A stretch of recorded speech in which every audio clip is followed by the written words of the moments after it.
Economic sanctions imposed by the US, the EU and the UK are designed to hit Russia hardest, of course, but the consequences will be felt by countries across the globe. Our business correspondent, Helen Ann Smith, has this report. On the streets, in the homes and behind the wheels of this country, there's a cost to bear of a faraway conflict. Great Yarmouth, is it, ma'am? Higher energy bills, higher prices at the pump, higher pressure on us all, especially those who drive for a living. In the last couple of months, it seems to have crept up. In the last week, it seems to have raced up. The costs of going to work have never been anywhere near as high. And the energy bills are frightening. You're sort of running from one to the other and trying to keep the cost down on all of them and struggling. It's caused by high costs of oil and gas processed in refineries like this.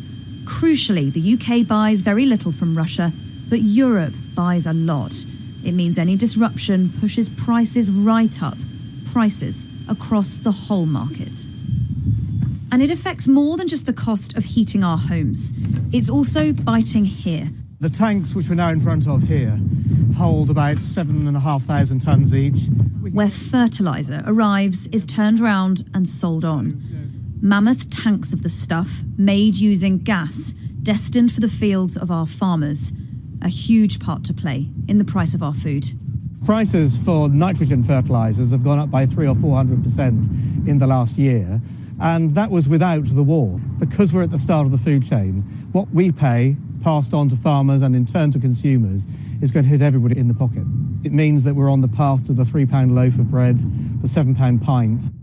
This conflict has underlined a difficult reality. You don't need to be a buyer of Russian gas to be highly vulnerable to its impact on the price, and the consequences are vast. An already pressing question is now urgent. How do we reduce our reliance on that gas and reduce it quickly?